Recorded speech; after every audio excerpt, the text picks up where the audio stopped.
세진대학병원 응급외상센터의 공기는 언제나처럼 피와 소독약, 그리고 절박함이 뒤섞인 냄새로 무거웠. 칠흑 같은 어둠을 찢고 도시를 강타한 장대비가 병원 외벽을 세차게 두드렸. 이 폭풍우는 단순한 빗줄기가 아니었. 그것은 마치 도시의 가장 어두운 구석에서 잠자던 혼돈을 몰고 와 이 응급실 문턱으로 쏟아붓는 전주곡과도 같았. 구급차 사이렌 소리가 빗소리를 뚫고 간헐적으로 그러나 집요하게 울려 퍼졌. 그 혼돈의 중심에 외상외과 부교수 강지연이 있었다. 그녀는 황금의 손이라 불렸지만 그 별명과 달리 그녀의 손은 차가운 강철처럼 느껴질 때가 많았. 30대 후반의 그녀는 단정하게 묶어 올린 머리카락 한 올 흐트러뜨리지 않았고 핏자국이 튄 수술복 아래에서도 그녀의 존재감은 얼음처럼 날카로웠. 지금 이 순간 그녀는 3번 트라우마 베이에서 방금 전 오토바이 사고로 실려온 젊은 환자의 복부 출혈을 맨손으로 압박하며 지혈하고 있었다. 흡인기 준비해. 수혈팩 O형 음성으로 2개 더 올려. 바이탈 흔들린다. 빨리. 그녀의 목소리는 낮고 침착했지만 그 안에 담긴 권위는 응급실 전체를 장악했. 스태프들은 그녀의 지시에 일사불란하게 움직였. 그녀의 눈은 환자의 벌어진 상처와 그 위로 깜빡이는 모니터 수치를 동시에 좇고 있었. 그녀에게 환자는 감정을 배제한 반드시 해결해야 할 복잡한 기계적 문제와도 같았. 그것이 그녀가 지난 10년간 스스로를 단련시킨 방식이었. 바로 그때 응급실 자동문이 거칠게 열리며 새로운 혼란의 파도가 밀려들었. 불러 들어온 것은 일반 병원 침대가 아니었다. 최고급 이송용 카트였고 그것을 둘러싼 사람들의 기세가 등등했. 검은색 정장을 입은 남자들, 귀에는 통신용 이어피스를 꽂은 채 젖은 구두로 병원 바닥을 더럽히며 소리쳤. VIP 환자다 길 비켜. 당장 최고 담당자 불러. 그들의 목소리는 무례하고 절박했. 지연은 환자에게서 눈을 떼지 않은 채 수간호사에게 턱짓했다. 상황 파악해. 난 이거 마무리하고 간다. 수간호사가 다급하게 달려갔다가 금세 창백해진 얼굴로 돌아왔. 교수님, 저쪽 교통사고라고 하는데 상태가 심각합니다. 다발성 외상의 출혈이. 그리고 저 사람들 무조건 교수님을 찾습니다. 지연은 눈살을 찌푸렸. VIP라는 단어는 언제나 효율적인 진료 시스템을 망가뜨리는 주범이었다. 그녀는 환자의 출혈점을 간신히 잡고 레지던트에게 압박을 넘겼다. 지혈 유지해. 5분 뒤에 수술실로 올린다. 그리고 장갑을 벗어 던지며 차가운 발걸음으로 소란의 근원지를 향해 걸어갔.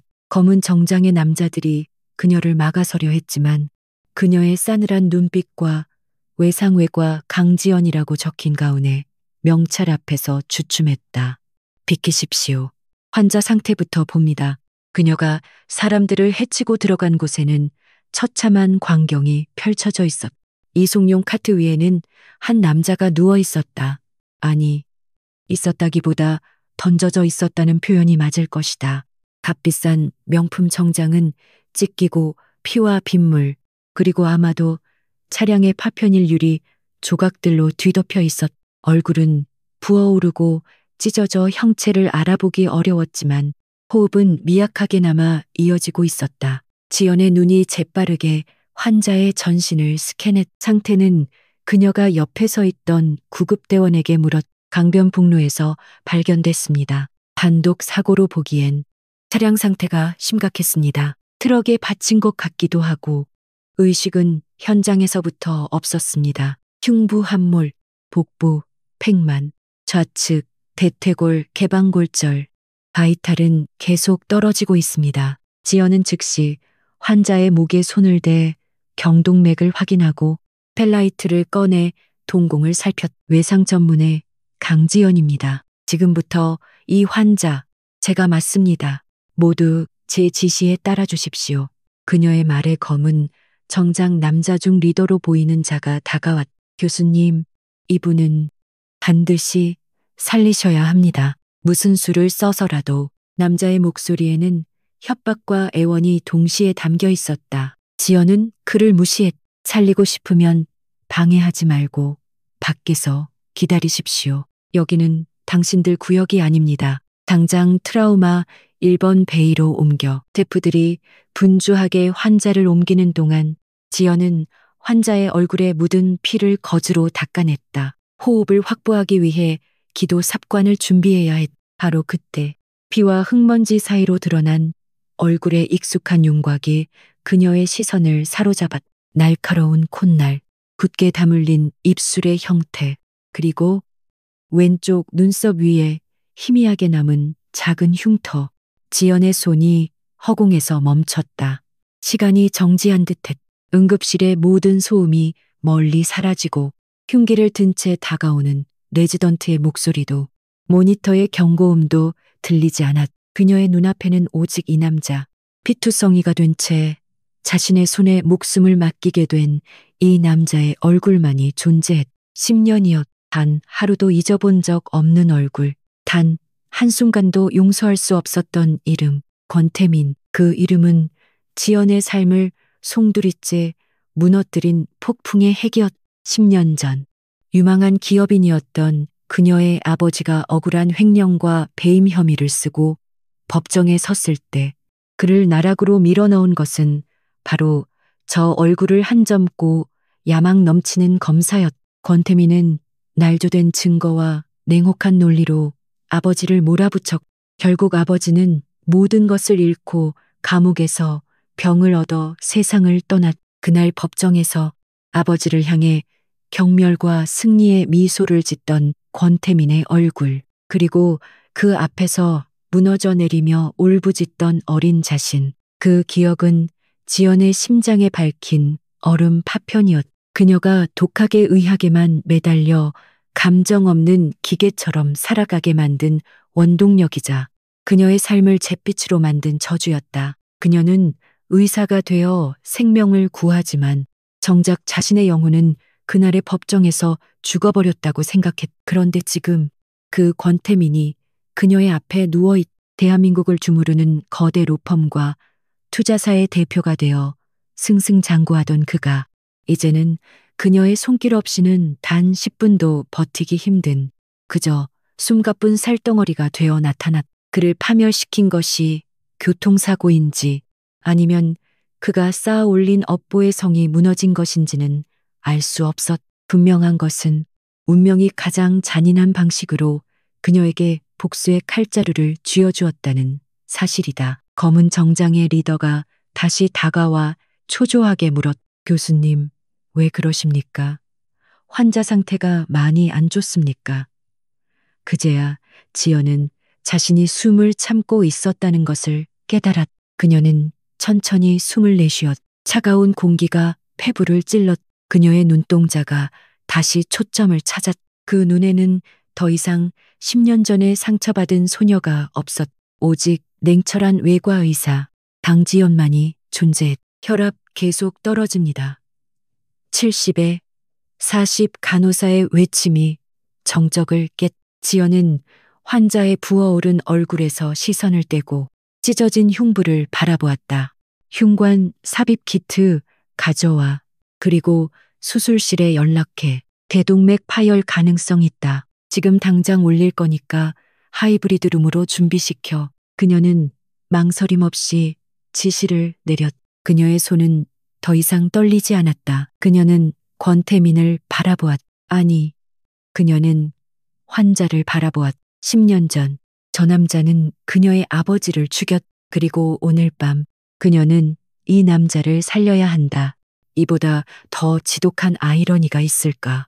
그녀는 이것이 신의 시험인지 아니면 악마의 장난인지 구분할 수 없었. 하지만 그녀는 선택의 여지가 없었. 그녀는 의사였. 교수님.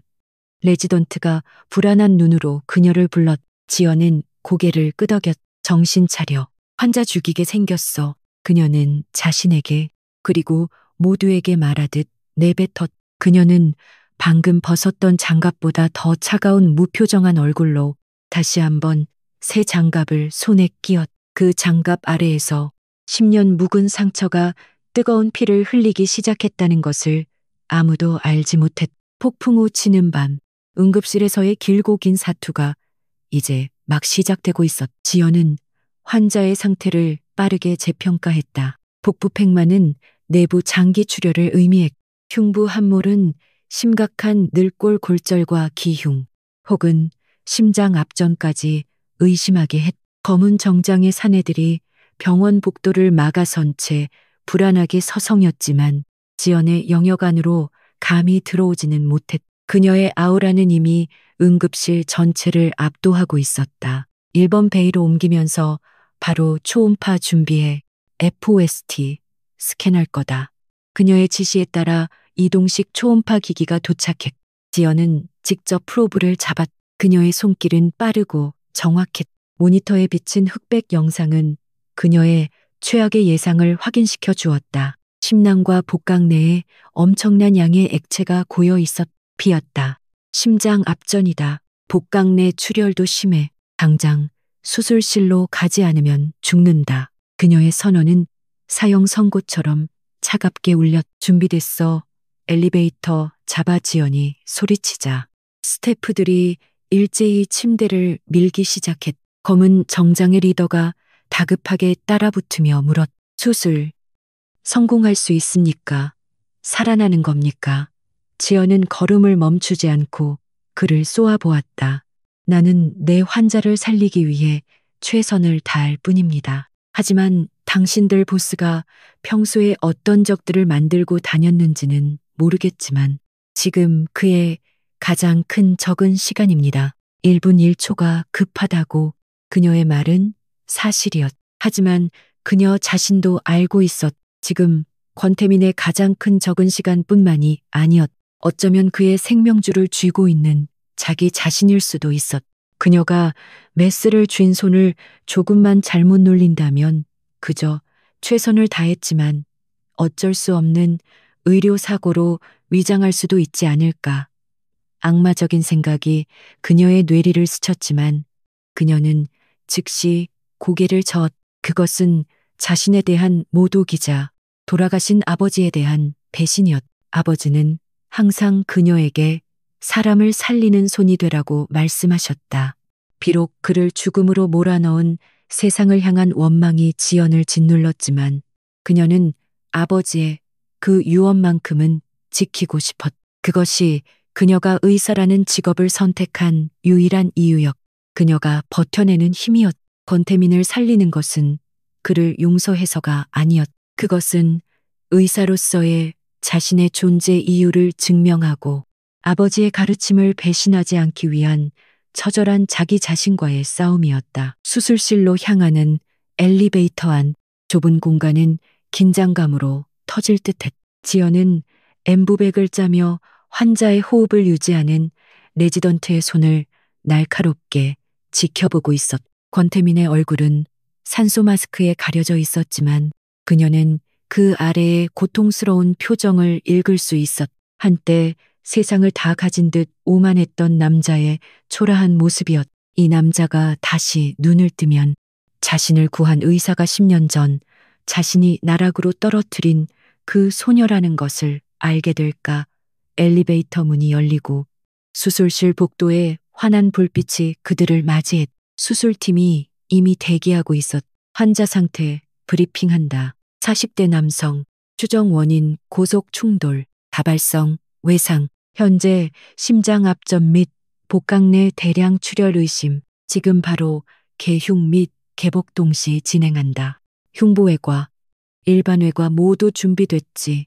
그녀의 목소리에 수술실의 모든 인원이 긴장했. 강 교수님, 저 환자, 권태민 대표 아닙니까? 흉부외과 과장이 조심스럽게 물었. 이미 병원 내부에 소문이 퍼진 모양이었. 지연은 차가운 눈으로 그를 바라보았. 지금은 그냥 환자입니다. 수술대 위에서는 이름도 지위도 없어. 오직 살려야 할 생명만 있을 뿐입니다. 다른 생각은 버리시죠. 그녀의 단호한 말에 과장은 입을 다물었. 수술실 문이 닫히고 붉은색 수술 중 램프가 켜졌다. 지연은 거침없이 손을 씻고 소독 가운을 입었. 그녀의 눈은 이제 그 어떤 감정도 담고 있지 않았.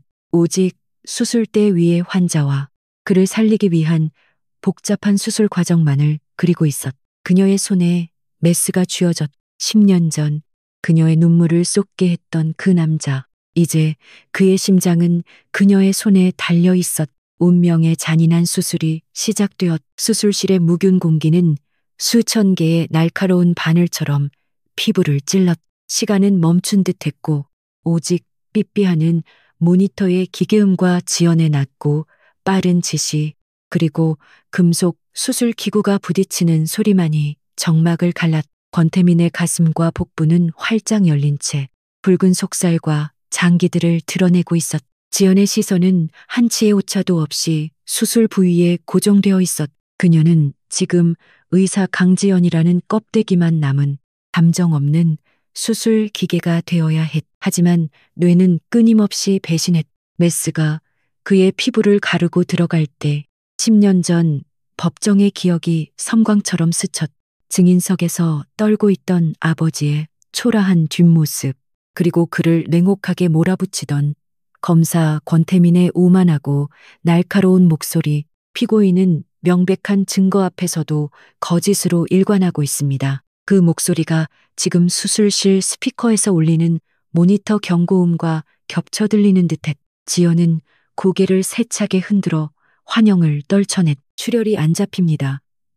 복강 내 압력이 너무 높습니다. 보조하던 레지던트의 목소리가 다급하게 외쳤다. 지연의 눈이 즉시 복부 쪽으로 향했. 간과 비장 주변에서 뿜어져 나오는 피가 흡인기의 속도를 앞지르고 있었. 엉망으로 찢긴 장기들은 마치 10년 전 풍비박산 난 자신의 가족을 보는 듯했. 비장 동맥 파열이 의심된다. 클램프 준비해. 그리고 흉부외과, 심장 압전은 해결됐나. 흉부외과 과장이 땀을 닦으며 대답했. 심낭 절개 완료했고 출혈은 잡았습니다. 하지만 대동맥궁에 미세한 손상이 보입니다. 이쪽 봉합하는 동안 복부 쪽을. 말이 채 끝나기도 전에 권태민의 혈압이 급격히 떨어지기 시작했. 80, 70, 그리고 60. 경고음이 미친 듯이 울려 퍼졌. VCIB, 심실세동호입니다. 마취과 의사가 외쳤다. 제세동기 준비해. 모두 손때. 지연의 명령이 수술실을 갈랐다. 그녀는 망설임 없이 제세동기 패드를 받아들고 환자의 열린 가슴 위에 직접 가져다 댔. 차지 전기가 흐르고 권태민의 몸이 수술대 위에서 격렬하게 한번 튀어올랐. 모니터의 파형이 잠시 일직선을 그렸다가 다시 미약하게 남아 정상 리듬을 찾기 시작했. 리듬 돌아왔다. 하지만 시간이 없어. 지연은 다시 메스를 잡았. 그녀의 이마에 땀방울이 맺혔지만 눈빛은 오히려 더 얼음장처럼 차가워졌. 죽게 두지 않아. 내 놈의 목숨은 내가 결정한다. 그렇게 쉽게 도망치게 두지 않겠어. 그것은 의사의 사명감이라기보다는 차라리 잔인한 형벌을 집행하는 집행자의 다짐에 가까웠다. 그녀는 권태민을 살려야 했. 살려서 그가 저지른 짓을 직접 그의 입으로 듣. 그가 다시 한번 법정에 서는 것을 보아야 했다. 수술은 자정을 넘기고 새벽을 향해 달려가고 있었. 6시간이 넘는 대수술이었다. 지연은 거의 탈진 상태였지만 그녀의 손은 기계처럼 정교하게 움직였다. 파열된 비장을 적출하고 찢어진 간을 봉합했다. 미세한 혈관 하나하나를 잇는 그녀의 손놀림은 예술에 가까웠다. 함께 수술하던 스태프들은 경외에 가까운 눈으로 그녀를 바라보았. 저 작은 체구, 어디에서 저런 괴력과 집중력이 나오는지 알 수 없었. 한편 수술실 팍복도는 또 다른 전쟁터였. 검은 정장의 리더, 한 실장이라고 불리는 남자가 병원장을 벽으로 몰아붙이고 있었. 수술이 6시간이 넘어가는데 아무런 설명도 없다는 게 말이나 됩니까? 지금 강지연이라는 그 의사 제대로 하고 있는 거 맞습니까? 만에 하나 회장님께 무슨 일이라도 생기면 이 병원 문 닫을 각오하셔야 할 겁니다. 그의 목소리는 쇠를 긁는 것처럼 거칠었다. 병원장은 쩔쩔매며 변명했. 한 실장님, 강 교수는 우리 병원 최고의 외상, 외과 의사입니다. 지금 이 수술을 감당할 사람은 강 교수밖에 없습니다. 그러니 제발 진정하시고.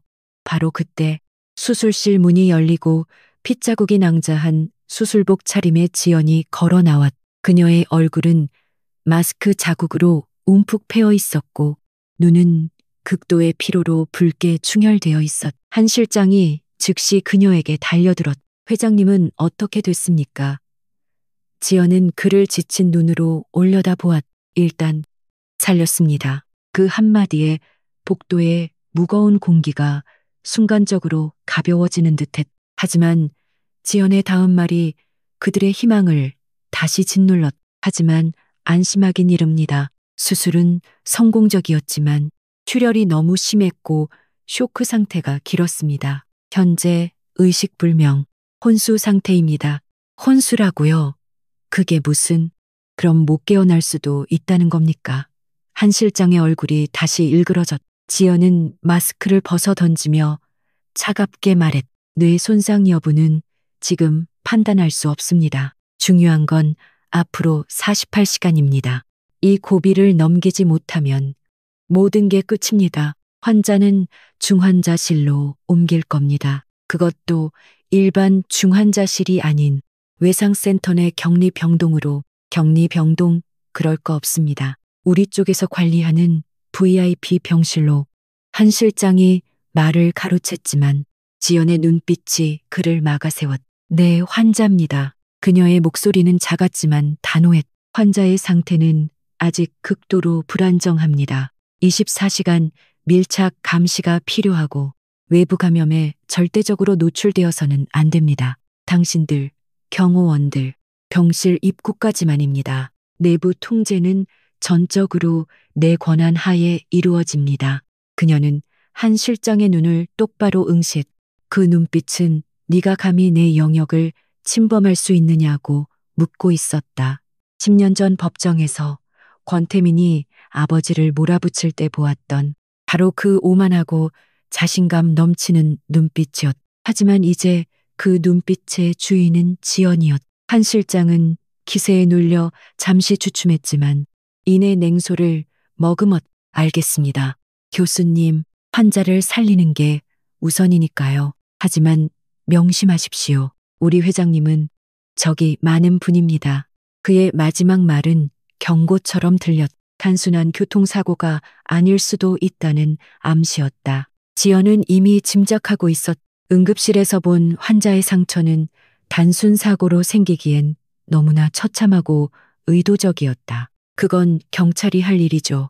나는 의사로서 내 일만 합니다. 그녀는 퉁명스럽게 대답하고는 몸을 돌려 자신의 사무실로 향했. 차가운 새벽 공기가 그녀의 지친 몸을 감쌌. 사무실에 들어선 그녀는 문을 잠그고 그대로 바닥에 주저앉았. 강철 같던 통제력이 무너져 내렸. 그녀의 어깨가 가늘게 떨리기 시작했. 손이 떨렸.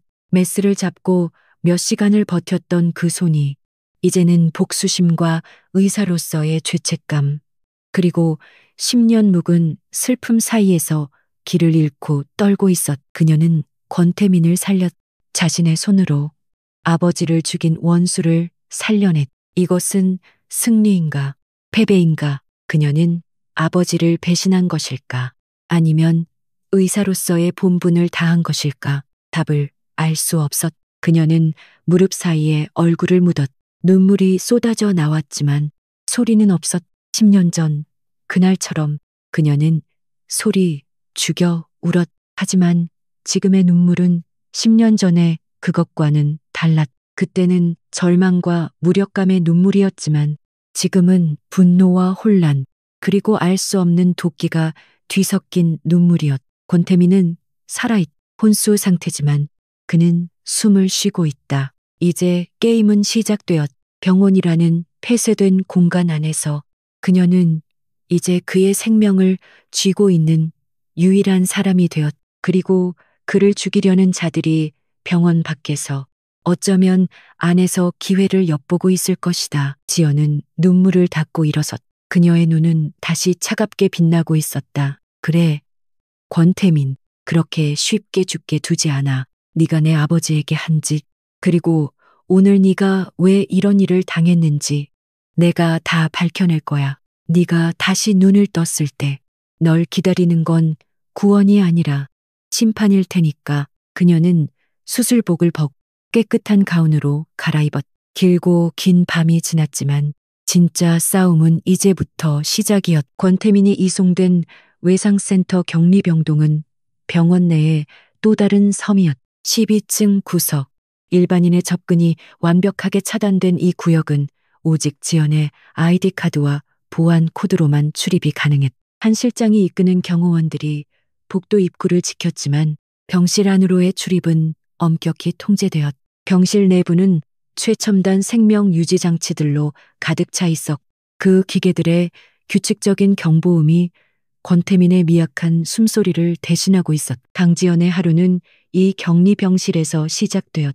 이른 아침, 다른 환자들의 회진을 돌기 전 그녀는 홀로 이곳을 찾았다. 차가운 금속 손잡이를 돌리고 병실에 들어서는 매 순간 그녀는 보이지 않는 갑옷을 껴입는 기분이었. 그녀의 발소리에 유일하게 반응하는 것은 그녀의 움직임을 따라 천천히 궤도를 바꾸는 감시 카메라뿐이었. 권태민은 각종 튜브와 전선에 연결된 채 죽은 듯이 침대에 누워 있었. 그녀는 기계적으로 환자의 상태를 체크했.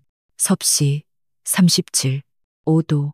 미열이 있었지만 수술 후 감염 위험을 고려하면 통제 범위 내였. 동공 반사를 확인하기 위해 펠라이트를 들어 그의 눈꺼풀을 뒤집었을 때 그녀의 손가락이 순간적으로 멈칫했. 10년 전 법정에서 증인을 쏘아보던 그 날카롭고 오만한 눈동자. 지금은 빛에도 반응하지 않는 무감각한 구슬일 뿐이었다. 그녀는 이 무방비한 상태의 눈을 보며 기묘한 권력감을 느꼈. 어때요? 권태민 씨, 지금 당신 목숨은 10년 전 당신이 그렇게 경멸하던 그 여자의 손에 달려 있어요. 그녀는 누구에게도 들리지 않을 목소리로 중얼거렸. 그녀의 손이 그의 흉부를 덮은 소독거지를 조심스럽게 걷어냈. 붉고 검은 실로 꿰매진 긴 상처가 그녀의 작품임을 증명하고 있었다.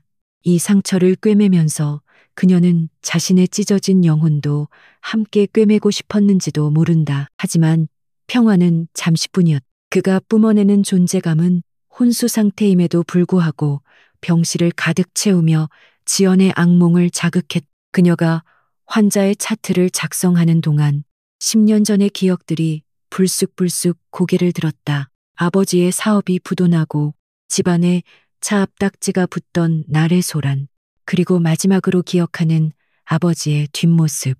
구치소 면회실 유리창 너머로 지연아, 아빠는 절대 그런 짓 안 했어. 믿어줘. 라고 절규하던 그 목소리. 그 목소리는 권태민의 목소리와 겹쳐지며 그녀를 괴롭혔다. 아버지를 나락으로 모은 검사의 목소리. 지연은 만년필을 부러뜨릴 듯 세게 쥐었다. 믿어. 뭘 믿으란 말인가. 결국 당신은 날 버리고 떠났잖아. 아버지에 대한 원망과 권태민에 대한 증오가 뒤섞여 그녀의 가슴을 찔렀. 그녀는 의사로서의 자신과 복수자로서의 자신 사이에서 매일 아슬아슬한 줄타기를 하고 있었다. 그녀의 의심은 단순한 과거의 원한에만 머무르지 않았.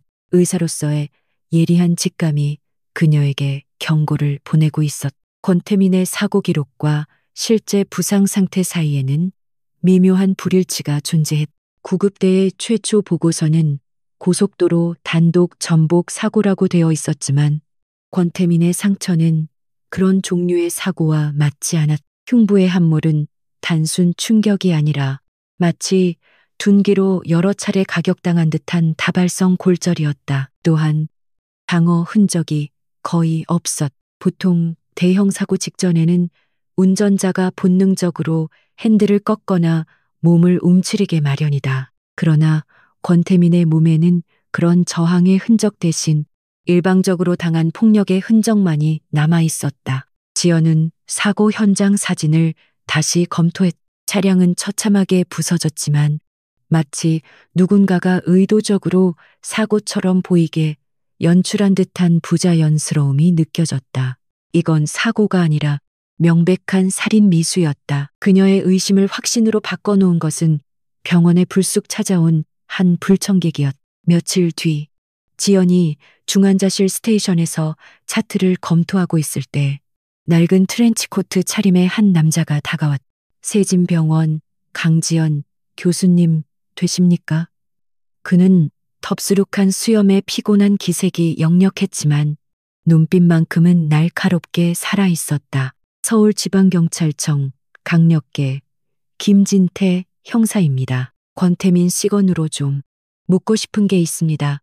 지연은 경계심을 늦추지 않았다. 환자 상태에 대한 건 의료법상 말씀드릴 수 없습니다. 그리고 환자는 아직 의식불명입니다. 김 형사는 고개를 끄덕이며 수첩을 꺼내들었다. 알고 있습니다. 교수님의 그 철저함이 환자를 살렸다고 들었습니다. 전 환자 상태가 아니라 교수님이 본 것에 대해 묻고 싶습니다. 의사로서 말입니다.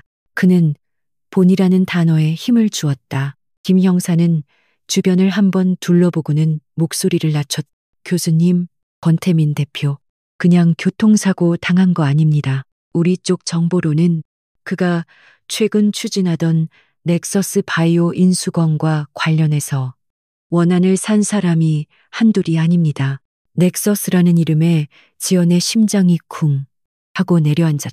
10년 전 아버지가 마지막까지 지키려 했던, 그리고 결국 권태민에게 빼앗겼다고 믿었던 회사의 이름과 비슷했. 지연은 애써 표정을 감췄. 그건 경찰이 수사할 일이죠. 전 의사입니다. 김 형사는 피식 웃으며 수첩을 닫았. 그렇죠. 의사시죠. 하지만 교수님, 권태민이 죽길 바라는 사람이 너무 많습니다. 그리고 그가 죽으면 곤란해지는 사람도 많죠. 교수님은 어느 쪽입니까? 의미심장한 질문을 던진 그는 환자가 깨어나면 꼭 좀 연락 주십시오. 이건 제 명함입니다. 라며 명함을 건네고는 사라졌. 그날 밤 지연은 자신의 사무실에서 잠을 이룰 수 없었. 김 형사가 던지고 간 넥서스라는 단어가 그녀의 머릿속을 맴돌았다.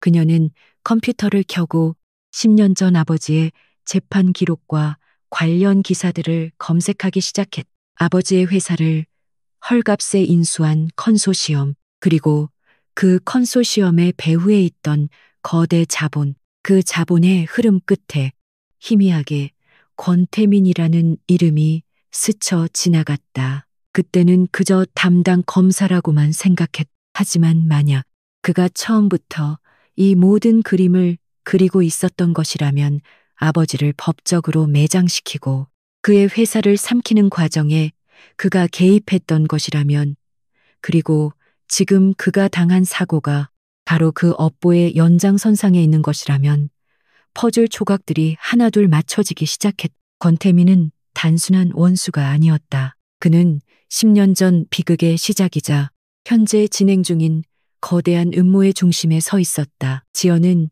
창밖의 어두운 도시를 내려다보았. 권태민의 병실은 저 어둠 속 어딘가에 그녀의 통제 하에 있었다. 그녀는 그를 살려야 할 이유가 하나 더 생겼. 그가 다시 눈을 떠야만 했. 그가 눈을 떠서 10년 전의 진실을, 그리고 지금 자신을 죽이려 하는 자들의 정체를 자신의 입으로 말하게 해야 했. 그녀는 이제 단순한 의사가 아니었. 그녀는 진실을 파헤치려는 조사자이자 가장 위험한 증인을 지키는 수호자가 되어야 했. 병원 복도의 공기는 언제나처럼 긴장과 피로가 뒤섞여 있었지만 12층 격리병동으로 향하는 길목은 유난히 더 차갑고 무거웠.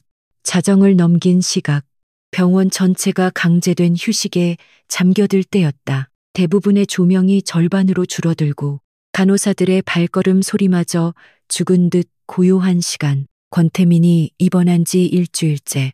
그의 상태는 여전히 혼수에서 벗어나지 못한 채 아슬아슬한 평형을 유지하고 있었다. 강지연은 당직이 아니었음에도 불구하고 병원을 떠나지 못했. 그녀는 자신의 사무실 간이 침대에서 쪽잠을 자다 불길한 예감에 이끌려 중환자실로 향하는 중이었다. 김진태 형사의 방문 이후 그녀의 경계심은 최고조에 달해 있었다. 그녀는 이제 권태민을 단순한 환자나 원수로만 볼 수 없었다. 그는 거대한 음모가 얽힌 증거였고 그 증거는 언제든 훼손될 위험에 노출되어 있었다. 격리 병동 복도 입구에는 한 실장이 보이지 않았다. 대신 처음 보는 얼굴의 경호원 2명이 피곤한 기색으로 의자에 앉아 졸고 있었다. 지연은 눈살을 찌푸렸다. 한 실장의 빈틈없는 통제력이 이 중요한 순간에 느슨해진 것일까. 그녀는 아이디 카드를 단말기에 대고 조용히 보안문을 통과했다. 중환자실 스테이션은 비어 있었다.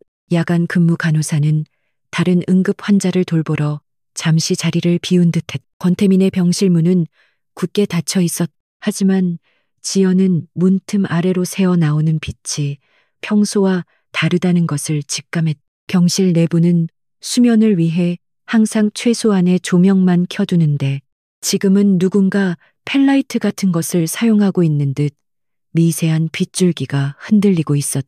지연의 심장이 차갑게 내려앉았다. 그녀는 숨을 죽이고 문 손잡이에 귀를 기울였다. 안쪽에서 희미하게 기계음이 아닌 옷자락 스치는 소리와 낮은 신음 같은 것이 들렸다. 그녀는 망설이지 않았다. 아이디 카드를 다시 한번 비상 잠금 장치에 대고 문을 거칠게 밀고 들어갔다. 병실 안의 광경은 그녀의 최악의 예상을 뛰어넘는 것이었다.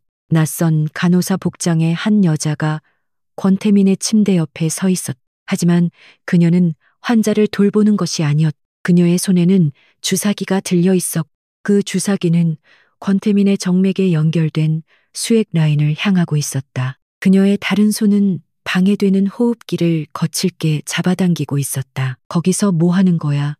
지연의 날카로운 외침이 정적을 깼다. 간호사 복장의 여자가 화들짝 놀라 고개를 돌렸다. 그녀의 얼굴은 마스크로 가려져 있었지만 드러난 눈에는 당황이 아닌 차가운 사리가 번뜩였다. 그녀는 주저없이 주사기를 수액 라인에 꽂으려 했다. 안 돼. 지연은 본능적으로 몸을 날렸다. 그녀는 여자의 손목을 낚아챘고 두 사람은 침대 옆 좁은 공간에서 격렬하게 뒤엉켰다. 여자는 예상외로 힘이 셌다. 전문적인 훈련을 받은 듯한 움직임이었다. 그녀는 지연의 팔을 뿌리치고 주사기를 든 손으로 지연의 눈을 찌르려 했다. 지연은 간신히 고개를 피했지만 여자의 무릎이 그녀의 복부를 강타했다. 숨이 턱 막히는 고통 속에서도 지연은 필사적으로 여자의 손목을 놓지 않았다. 주사기 안에 든 것이 무엇이든 그것이 권태민의 몸에 들어가는 순간 모든 것이 끝장이라는 것을 알았다. 이거나 방해하지 마. 여자가 마스크 속에서 으르렁거렸다. 그녀는 다른 손으로 근처에 있던 의료용 카트의 트레이를 잡아 지연의 머리를 내리치려 했다. 그 순간 지연은 몸을 비틀며 여자의 다리를 걸었다. 중심을 잃은 여자가 뒤로 넘어지면서 손에 쥐고 있던 주사기가 공중으로 튀어올랐다. 주사기는 바닥에 떨어져 산산조각났고 투명한 액체가 타일 바닥 위로 흩뿌려졌다. 여자는 분노한 듯 신음하며 다시 일어나려 했다. 하지만 지연은 그 틈을 놓치지 않았다. 그녀는 자신의 몸이 훈련된 암살자에게는 상대가 되지 않는다는 것을 알았다. 그녀가 가진 무기는 오직 의학 지식뿐이었다. 지연은 넘어진 여자를 덮치는 대신 벽에 부착된 비상호출 버튼을 손바닥으로 3개 내리쳤다. 동시에 근처에 있던 이동식 제세동기 카트를 여자 쪽으로 힘껏 밀어버렸다. 무거운 기계가 여자의 다리를 덮치며 그녀의 움직임을 봉쇄했다. 여자가 고통스러운 비명을 질렀다. 바로 그때 요란한 경보음을 듣고 복도에서 졸고 있던 경호원들과 야간 근무 간호사가 뒤늦게 병실로 뛰어들어왔다. 당장 저 여자 잡아 경찰에 신고해. 지연이 숨을 헐떡이며 소리쳤. 경호원들이 재빨리 여자를 제압했. 여자는 붙잡히는 순간까지도 권태민의 침대를 노려보며 분노를 감추지 못했. 상황이 정리된 것은 순식간이었. 여자는 입을 굳게 다문 채 경호원들에게 끌려나갔고 지연은 떨리는 다리를 애써 지탱하며 권태민의 상태를 살폈. 다행히 호흡기는 제자리에 있었. 수액 라인도 무사했다. 하지만 방금 전의 소동으로 인해 그의 바이탈 수치가 불안정하게 흔들리고 있었다. 지연은 재빨리 응급처치를 하며 수치를 안정시켰. 그녀의 손은 분노와 공포로 떨리고 있었지만 환자를 다루는 손길만큼은 여전히 정확했. 젠장. 지연은 낮은 욕설을 내뱉었. 그녀는 바닥에 흩어진 주사기, 파편과 정체불명의 액체를 노려보았. 이것은 단순한 경고가 아니었. 명백한 살인 시도였. 병원이라는 가장 안전해야 할 공간에서, 그것도 자신의 통제하에 있는 환자에게 이런 일이 벌어졌다는 사실에 그녀는 참을 수 없는 분노와 모멸감을 느꼈. 그녀는 간호사를 시켜 바닥에 액체 샘플을 채취하도록 지시했. 곧이어 한 실장이 굳은 얼굴로 병실에 도착했다. 그는 제압당한 여자를 노려보며 이를 갈았.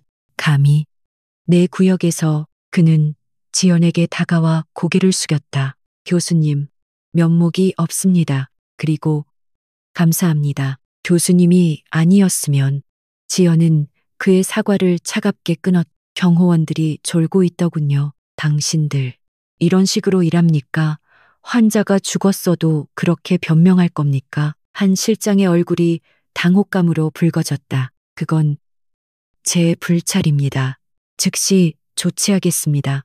지연은 한숨을 내쉬며 땀으로 젖은 머리카락을 쓸어 올렸. 됐습니다. 지금은 환자가 무사한 게 중요하니까. 하지만 분명히 하죠. 이 병실의 보안은 이제 전적으로 내 방식대로 합니다. 당신들 경호원들은 복도 입구에서 한 발짝도 움직이지 마십시오. 그리고 이 병실 출입은 오직 나와 내가 지정한 의료진으로 제한합니다. 그녀의 단호한 선언에 한 실장은 이 일을 제기할 수 없었.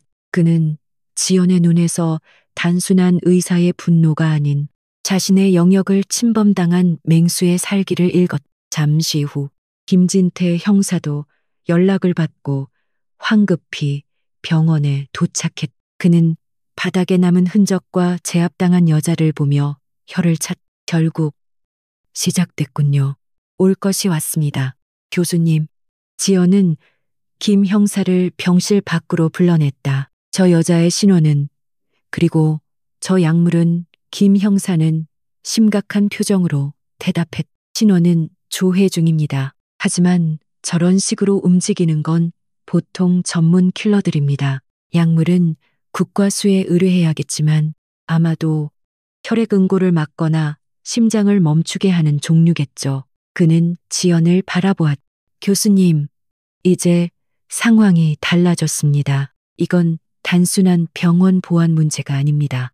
지연은 차가운 복도 벽에 등을 기댔. 방금 전에 격렬한 몸싸움으로 인한 고통과 아드레날린이 뒤늦게 몰려왔. 그녀는 권태민을 구했.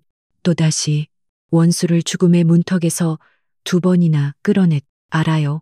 그녀가 낮은 목소리로 말했. 그들은 권태민이 깨어나서 무언가를 말하는 것을 두려워하고 있어요. 그리고 그가 죽지 않는 한 계속해서 시도할 겁니다. 김 형사는 고개를 끄덕였.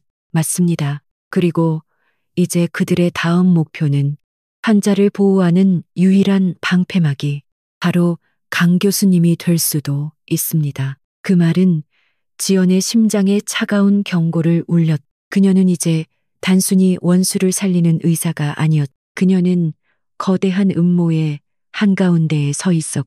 자신도 모르는 사이에 이미 표적이 되어버린 것이었. 권태민이 깨어난 것은 그 지옥 같은 밤이 지나고 사흘 뒤.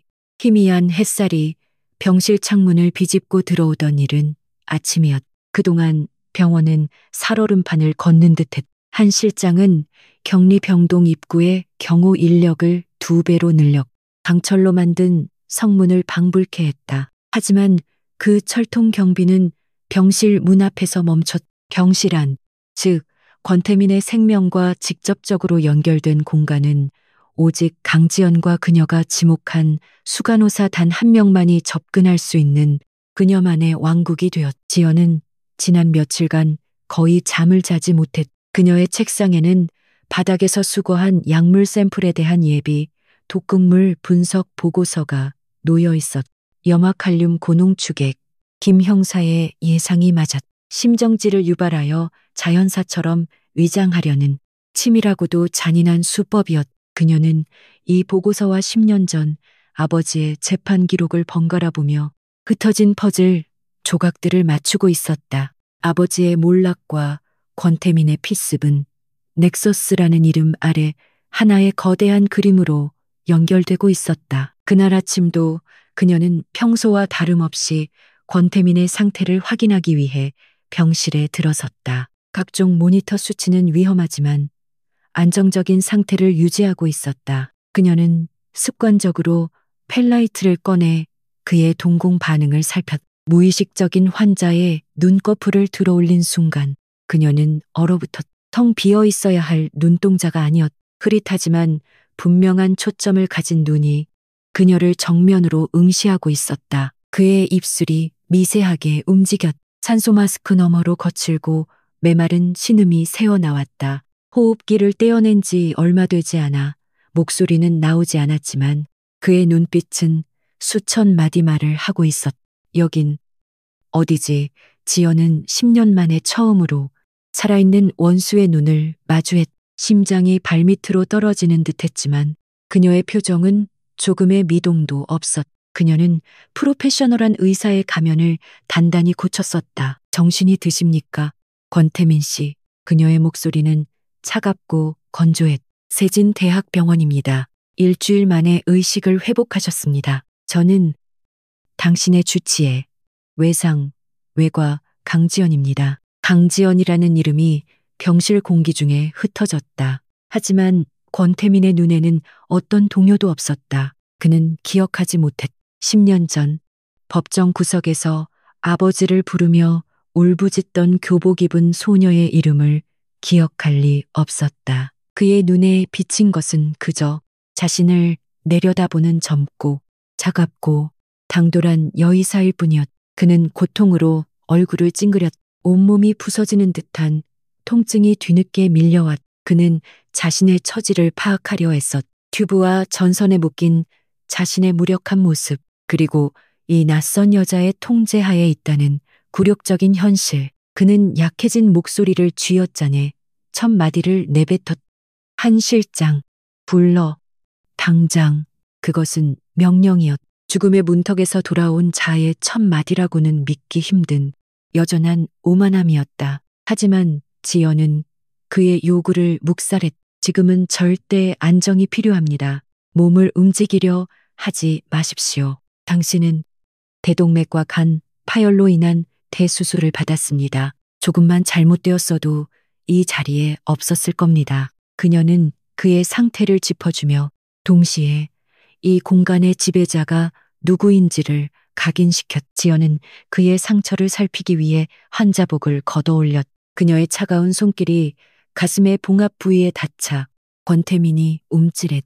내 몸에 손대지 마. 그가 으르렁거렸지만 지연은 아랑곳하지 않았. 환자의 상태를 확인하는 건 주치의의 의무입니다. 저항하시면 진정제를 투여할 수밖에 없습니다. 그녀의 단호함에 권태민은 분노로 얼굴이 일그러졌지만 고통 때문에 더 이상 저항할 힘이 없었다. 그는 이가 갈리는 굴욕감을 느껴야 했. 바로 그때 수간호사로부터 연락을 받은 한 실장이 허둥지둥 병실로 뛰어들어왔. 그는 권태민이 눈을 뜬 것을 보고 거의 울먹이며 침대 머리맡으로 달려왔.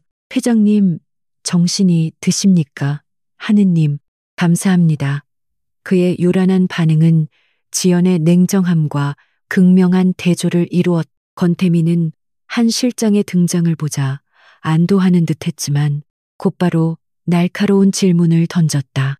어떻게 된 거야? 사고였나? 한 실장의 얼굴이 순간 굳어졌. 그는 지연의 눈치를 한번 살폈다. 지연은 말없이 고개를 끄덕였. 지금 환자에게 진실을 알리는 것은 위험할 수 있었지만 동시에 반드시 필요했. 한 실장은 마른 침을 삼키고 목소리를 낮췄다.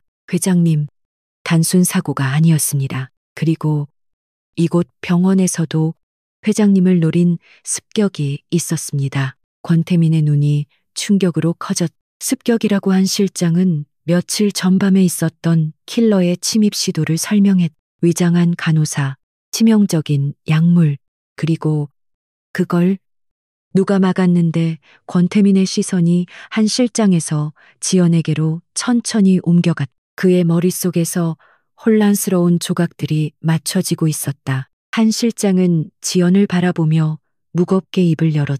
강지연 교수님이 막으셨습니다. 교수님이 아니었다면. 권태민은 지연을 노려보았. 믿을 수 없다는 듯한 표정이었. 이 차갑고 젊은 여자가 자신을 왜 당신이 날 구했다고. 그의 목소리에 담긴 것은 감사가 아니라 의심과 혼란이었. 지연은 한 걸음 다가서며 그의 눈을 똑바로 마주했. 첫 번째는 응급실에서였습니다. 당신의 심장이 멈췄을 때 제가 다시 뛰게 했죠. 두 번째는 사흘 전 이 병실에서였습니다. 당신의 심장을 멈추려던 자에게서 제가 막았습니다. 그녀의 목소리에는 어떤 감정도 실려 있지 않았지만 그 내용은 권태민의 오만한 자존심을 뒤흔들기에 충분했. 그는 자신이 가장 경멸하는 의존과 약함의 상태에 빠졌으며 그 생명줄을 10년 전 자신이 짓밟았던 소녀가 쥐고 있다는 사실을 아직은 모르지만 아이러니하게도 그녀에게 빚을 졌다는 사실을 깨달았. 한 실장은 지연의 편에 서서 상황을 확인시켰다. 교수님 말씀이 맞습니다. 회장님, 지금 우린 모두 강 교수님께 빚을 졌습니다. 한 실장은 이제 지연의 능력을 의심하지 않았. 자신의 충성심과 경호원들의 물리적인 힘이 실패한 곳에서 이 젊은 여의사의 예리한 관찰력과 용기가 승리했. 그는 그녀를 신뢰할 수밖에 없었. 권태민을 살리기 위해서는 그녀가 필요했. 지연 역시 마찬가지였. 그녀는 의식을 되찾은 권태민을 바라보았다. 그의 눈에는 여전히 경계심과 분노가 서려 있었지만 그 밑바닥에는 생존자에 대한 두려움이 깔려 있었. 그래, 권태민, 넌 이제 내 손 안에 있어. 지연은 속으로 생각했다. 넌 살아야 해. 살아남아서 10년 전의 진실을, 네가 아버지에게 무슨 짓을 했는지 내 입으로 직접 뱉어내야 하니까. 그녀는 그가 죽는 것을 원하지 않았. 적어도 진실이 밝혀지기 전까지는. 권태민은 밀려오는 고통과 충격적인 진실에 지쳐 다시 거친 숨을 몰아쉬며 눈을 감았. 병실 안에는 세 사람의 긴장된 호흡만이 남았다. 과거의 진실을 파헤치려는 의사, 주군을 지키려는 충성스러운 부하, 그리고 그 모든 비밀의 열쇠를 쥔 채 적들의 한가운데서 무방비하게 깨어난 남자. 목적은 달랐지만 권태민을 살린다는 하나의 목표 아래 위험하고도 불안정한 동맹이 그 순간 암묵적으로 형성되었. 권태민의 회복은 더뎠지만 꾸준했. 육체의 고통이 서서히 잦아들자 맑아진 정신이 그의 오만한 자아를 다시 일깨웠. 하지만 그 오만함 뒤에는 자신이 언제든 다시 표적이 될 수 있다는 날카로운 공포가 도사리고 있었. 그는 무력했다. 한때 세상을 호령하던 그가 이제는 이 병실 침대라는 감옥에 갇힌 신세였. 그리고 그 감옥의 유일한 간수는 얼음처럼 차가운 주치의 강지연이었. 그는 지연이 회진을 돌 때마다 그녀를 뚫어져라 관찰했. 그녀의 차가운 손가락이 자신의 상처를 소독할. 그녀의 무표정한 눈이 모니터 수치를 확인할 때 그는 알 수 없는 위화감을 느꼈. 저 얼굴, 낯설지만 동시에 기묘하게 익숙했, 마치 아주 오래된, 잊고 싶었던 꿈속에서 본 듯한 얼굴이었. 그는 이 불쾌한 익숙함의 정체를 알기 위해 애썼. 어느 날 오후, 지연이 평소처럼 그의 복부 봉합실을 확인하고 있을 때 권태민이 마침내 입을 열었. 목소리는 여전히 거칠었지만 힘이 실려 있었. 당신, 날 이렇게 무력하게 내려다보는 게 즐겁나? 그의 말투에는 여전한 가시가 돋쳐 있었. 지연은 고개도 들지 않고 대답했다. 전 제 환자가 회복하는 걸 보는 게 즐겁습니다.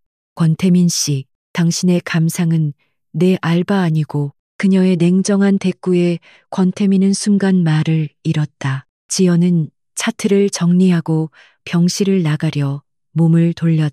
바로 그때였다. 창문으로 들어온 역광이 그녀의 옆 얼굴에 날카로운 그림자를 만들었. 단호하게 닫힌 입술, 꼿꼿한 턱선. 그 순간 권태민의 뇌리에 잊혔던 기억의 파편이 번개처럼 스쳤. 시끄러운 법정, 울부짖는 여자아이. 우리 아빠는 무죄예요. 당신들이 아빠를 죽이는 거야. 그 이미지가 병실을 나가는 의사의 뒷모습과 처절하게 겹쳐졌. 그는 숨이 멎는 듯했. 10년 전 자신이 담당했던 수많은 사건 중 하나. 하지만 유독 지독하게 기억에 남았던 한 기업인의 몰락, 그리고 그의 어린 딸. 설마 아닐 거야. 그는 마른 목소리로 그녀의 이름을 불렀. 지연. 그녀가 문 앞에서 멈춰서서 천천히 고개를 돌렸. 왜 부르시죠? 그녀의 무표정한 얼굴에서 그는 10년 전 그 소녀의 원망 가득한 눈빛을 읽어냈. 모든 것이 맞아떨어졌다. 강만호, 자신이 횡령죄로 감옥에 쳐넣었던 그 남자의 딸. 권태민은 머리를 한 대 세게 얻어맞은 듯한 충격을 받았. 오만함은 순식간에 사라지고 그 자리를 끔찍한 공포와 편집증적인 의심이 차지했다. 자신의 목숨을 원수의 딸이 쥐고 있었. 그날 이후 권태민의 편집증은 극에 달했. 지연이 처방하는 모든 약, 그녀가 직접 놓는 주사, 심지어 간호사가 가져다 주는 물 한 잔까지, 그 모든 것이 자신을 죽이기 위한 독약처럼 보였. 그는 한 실장을 곁에서 한시도 떠나지 못하게 했. 지연의 모든 의료 행위를 감시하게 했. 하지만 지연은 그런 그의 공포를 비웃기라도 하듯 더욱 완벽하고 냉철하게 주치의의 임무를 수행했. 결국 권태민은 폭발했. 지연이 야간 회진을 위해 홀로 병실에 들어섰을 때 그는 침대에서 상체를 일으키며 으르렁거렸. 너 강만호 딸이지. 마치 그의 눈은 공포와 분노로 붉게 충혈되어 있었. 그는 모니터에 경고음이 울리는 것도 아랑곳하지 않고 소리쳤. 날 죽이려는 거지. 그래서 살려낸 거냐.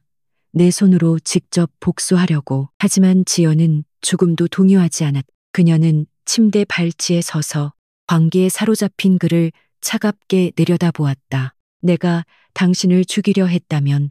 그녀의 목소리는 얼음장 같았. 수술대 위에서 과다출혈로 죽게 내버려 뒀을 겁니다. 그것도 아니면 며칠 전 그 간호사가 주입하려던 염화칼륨을 막지 않았겠죠. 난 당신을 살리고 있습니다. 권태민 씨. 그녀의 차가운 논리는 그 어떤 위협보다 더 잔인하게 권태민의 심장을 후벼 팠. 그녀는 그를 죽이지 않을 것이다. 하지만 구원하지도 않을 것이다. 그저 살려둘 것이다. 이 병실에서 자신의 통제하에 권태민은 그녀의 눈에 담긴 깊은 경멸과 증오를 읽고 절망했. 그는 이 여자에게서 벗어날 수 없다는 것을 깨달았. 그는 그녀가 쳐놓은 거미줄에 걸린 나비에 불과했. 한편 지연은 자신의 복수심을 잠시 접어두고 더 큰 그림을 쫓고 있었. 그녀는 병원 지하 주차장, 잠시 카메라가 닿지 않는 구석에서 김진태 형사를 몰래 만나고 있었.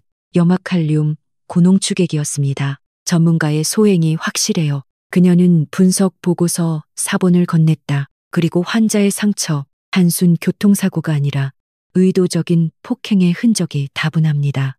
김 형사는 고개를 끄덕이며 자신의 수첩을 펼쳤. 교수님 말씀이 맞습니다. 배후를 캐고 있습니다. 권태민이 최근에 무리하게 추진하던 넥서스 바이오 인수건. 그는 거의 모든 경쟁자를 짓밟았지만 단 한 사람, 태양그룹의 박 회장만은 끝까지 버텼습니다. 태양그룹, 그 이름이 지연의 심장을 얼어붙게 만들었. 10년 전 아버지의 회사가 무너진 자리를 헐값에 인수한 바로 그 기업이었다. 박 회장이라고요. 지연의 목소리가 미세하게 떨렸. 김 형사는 그 떨림을 눈치채지 못한 채 말을 이었. 그렇습니다. 우리는 10년 전에도 권태민이 박 회장의 뒤처리를 해주는 해결사 노릇을 했다고 의심하고 있습니다. 어쩌면 강만호 씨 사건도 그는 지연의 아버지 이름을 조심스럽게 꺼냈. 권태민이 박 회장의 도구로서 당신의 아버지를 모든 퍼즐 조각이 맞춰졌. 지연은 차가운 시멘트 벽에 등을 기댔. 어지러웠. 권태민은 단순한 원수가 아니었. 그는 거대한 악의 일부 실행자였을 뿐이다. 그리고 10년 전 아버지를 짓밟았던 그 거대한 악이 이제는 자신의 도구였던 권태민마저 제거하려 하고 있었. 아버지를 몰락시킨 그들과 권태민을 죽이려 하는 자들은 결국 하나였다. 교수님 괜찮으십니까?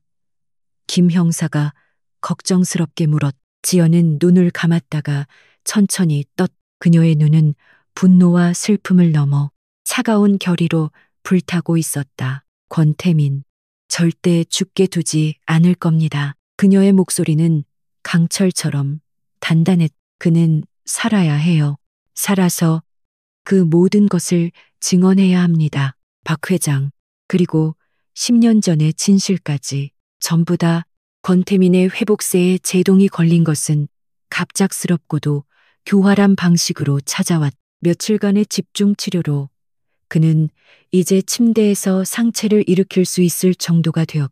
김 형사와의 비밀 면담까지 준비하고 있을 정도였. 강지연은 그의 상태가 안정권에 접어들었다고 판단하려던 참이었. 하지만 그날 오후 정기적인 수액 교체 직 병실의 모니터가 일제히 미친 듯이 경고음을 울리기 시작했. 권태민의 혈압이 곤두박질치고 호흡이 급격히 얕아졌. 그의 얼굴이 창백해지며 식은땀이 흘렀다. 교수님, 환자 상태가 이상합니다. 갑자기 세처레이션 산소 포화도 80대로 떨어집니다. 병실에 함께 있던 수간호사가 다급하게 외쳤다. 지연은 즉시 환자에게 달려들었. 그녀의 첫 번째 생각은 수술 부위의 합병증, 어쩌면 뒤늦은 내부 출혈이나 폐색 전증이었. 하지만 환자의 상태는 그녀의 의학 교과서가 제시하는 증상들과 미묘하게 달랐. 복부는 부드러웠. 다리에 부종도 없었다. 아니야. 이건 외상 합병증이 아니야. 그녀는 펠라이트로 권태민의 동공을 다시 확인했. 동공이 바늘구멍처럼 축소되어 있었. 전형적인 약물 중독 증상이었. 젠장 방금 교체한 수액 당장 중단해. 지연은 망설임 없이 수액줄을 뽑아 던졌. 그리고 응급 카트에서 아트로핀 주사기를 뽑아들었. 심박동 계속 느려집니다. 아트로핀, 1앰플, 주사, 혈액 샘플 채취해. 지금 당장 독극물 검사 돌려. 전해질 불균형이 아니야. 이건 콜리네스테라제 억제제 반응이야. 그녀의 뇌가 미친 듯이 가능성을 훑었. 유기인계 농약이나 특정 신경작용제에서나 볼 수 있는 반응. 누가 감히. 권태민은 희미해지는 의식 속에서 지연의 다급한 얼굴을 바라보았. 자신을 향해 분노와 증오를 감추지 않던 그 여자가 지금은 자신을 살리기 위해 사투를 벌이고 있었다. 강지연. 그가 신음처럼 그녀의 이름을 불렀. 입 다물어 죽게 두지 않아 지연이 소리쳤. 그건 환자를 안심시키기 위한 말이 아니라 보이지 않는 적을 향한 선전포고였. 한 실장이 소란을 듣고 병실로 뛰어 들어왔다가 이 아비규환의 광경을 보고 얼어붙었. 또야 젠장. 지연은 그를 쏘아붙였다. 당신 경호원들은 장식이야. 내가 말했지. 여긴 완벽하게 통제되어야 한다고 하지만 교수님 저 수액은 병원 중앙공급실에서 정식으로 불출된 약품입니다. 방금 수간호사님이 한 실장의 말에 지연과 수간호사의 얼굴이 동시에 하얗게 질렸. 내부자였. 며칠 전에 킬러처럼 외부에서 침입한 것이 아니었. 병원 시스템 내부에. 그것도 지연이 유일하게 신뢰했던 수간호사의 손을 오염시킬 수 있는 위치에 적이 있었.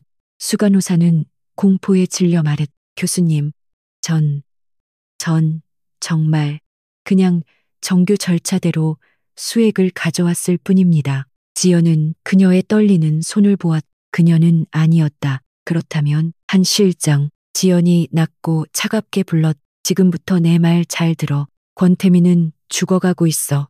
해독제를 찾지 못하면 30분 안에 심장이 멎을 거야. 그리고 그 해독제를 아는 건 이 약을 넣은 놈뿐이겠지.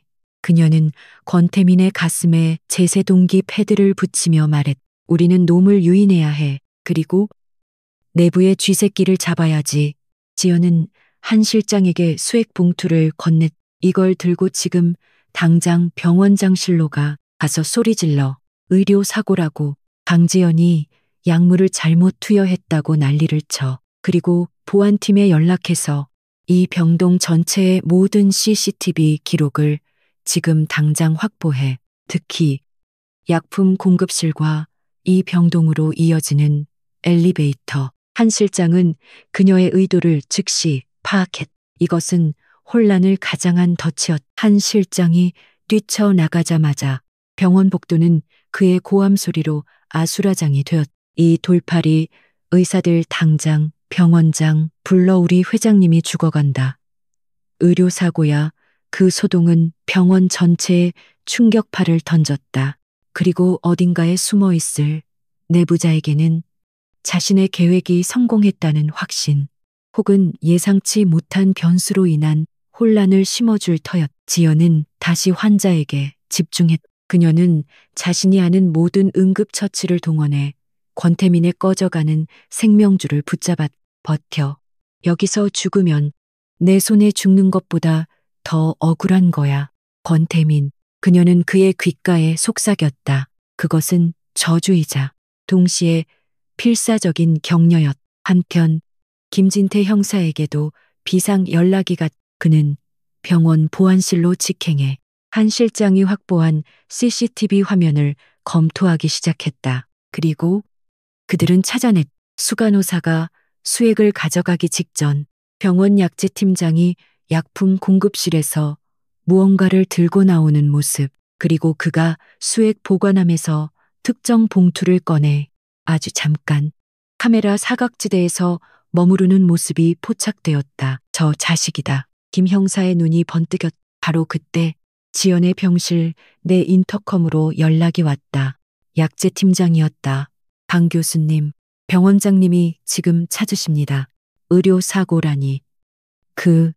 무슨 일인지 제가 혹시 도울 일이 있을까 해서요. 그의 목소리는 걱정하는 듯 했지만 미세하게 떨리고 있었. 걸려들었. 지연은 차갑게 대답했. 환자 상태가 위급합니다. 약물 반응 같은데 혹시 최근에 입고된 약품 중에 문제가 될 만한 게 있었습니까? 팀장님, 글쎄요. 제가 직접 한번 올라가서 확인해 보겠습니다. 환자에게 투여된 약물 리스트를 그가 스스로 덫으로 걸어 들어오고 있었. 좋아요. 지금 바로 올라오시죠.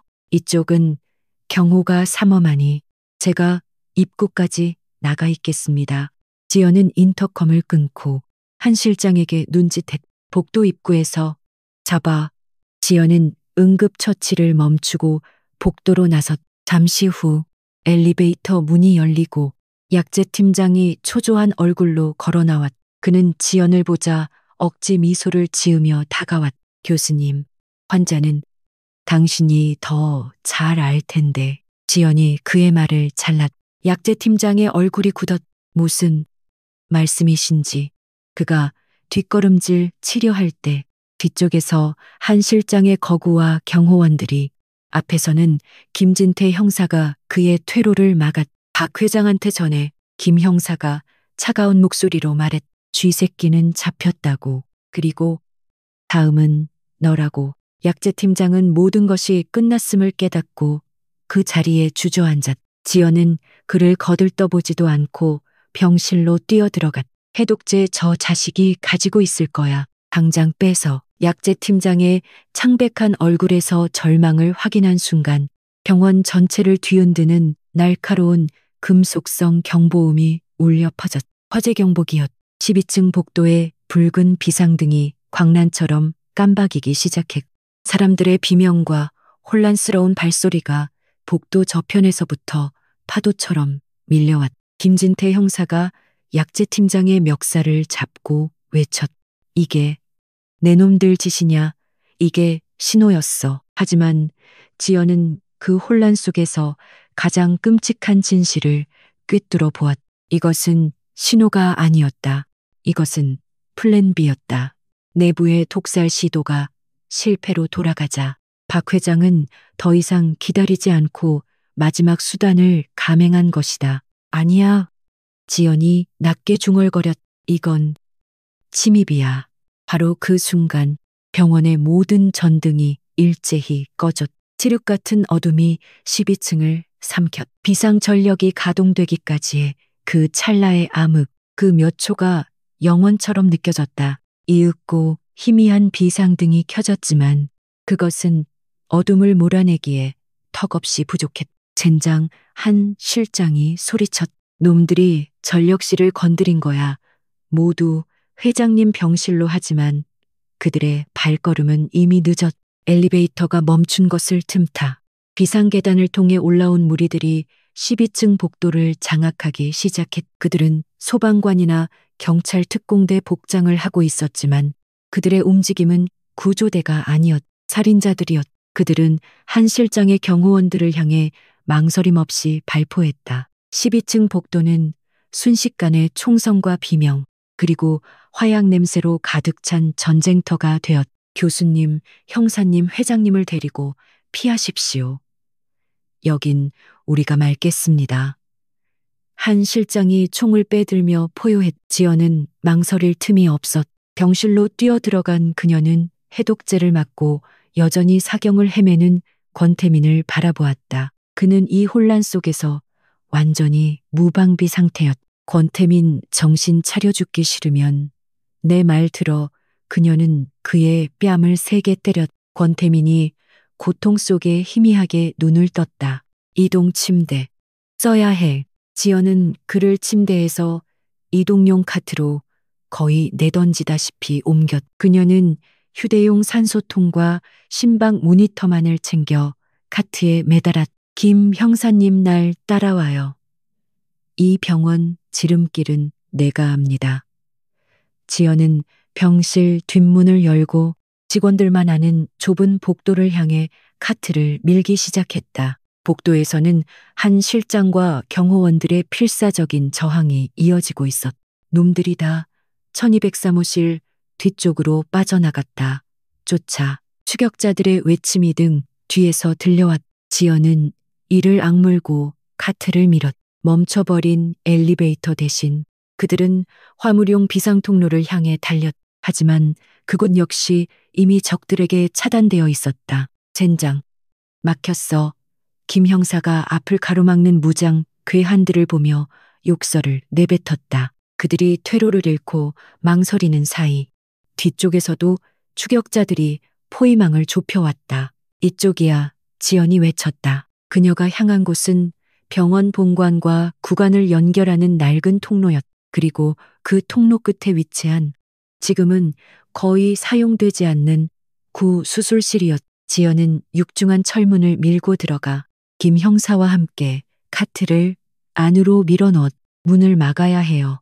그녀가 소리쳤. 김 형사는 무거운 의료 장비 캐비닛을 문 쪽으로 밀어 바리케이드를 쳤. 쿵쿵쿵. 놈들이 문을 두드리는 소리가 낡은 수술실을 울렸.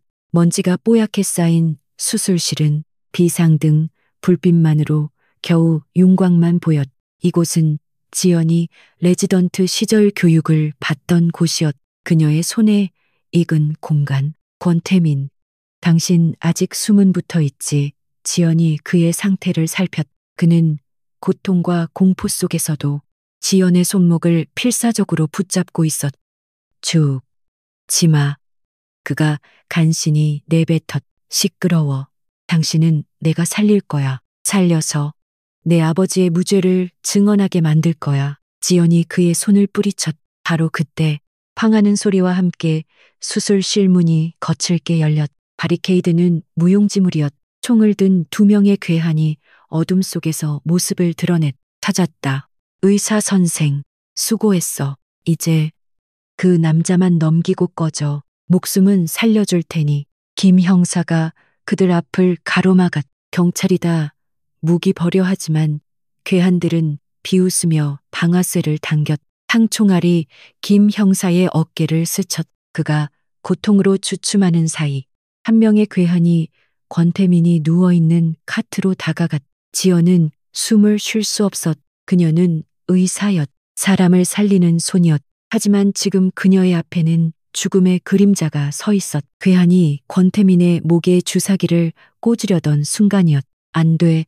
지연은 본능적으로 움직였. 그녀는 옆에 있던 낡은 수술 트레이를 그 위에 있던 날카로운 수술 도구들을 괴한의 얼굴을 향해 쓸어버렸. 괴한이 얼굴을 감싸쥐고 뒤로 물러섰. 하지만 다른 괴한이 즉시 그녀에게 총구를 돌렸. 이 미친. 모든 것이 느리게 움직였. 총구에서 불꽃이 튀는 것을 그녀는 보았. 하지만 총알은 그녀를 향하지 않았. 어깨에 부상을 입었던 김 형사가 마지막 힘을 다해 몸을 날려 괴한을 덮쳤. 총알은 천장을 향해 발사되었. 두 사람이 엉겨붙어 격렬한 몸싸움을 벌였. 지연은 망설이지 않았. 그녀는 자신의 영토, 이 수술실에서 자신이 무엇을 할 수 있는지 알았. 그녀는 첫 번째 괴한이 눈의 고통에서 벗어나기도 전에 무거운 산소통 밸브를 발로 걷어찼. 쉭 하는 소리와 함께 압축된 산소가 뿜어져 나오며 괴한의 균형을 무너뜨렸. 그가 비틀거리는 순간 지연은 망설임 없이 손에 잡히는 가장 단단한 것, 제세동기 패드를 움켜쥐고 그의 관자놀이를 향해 내리쳤다.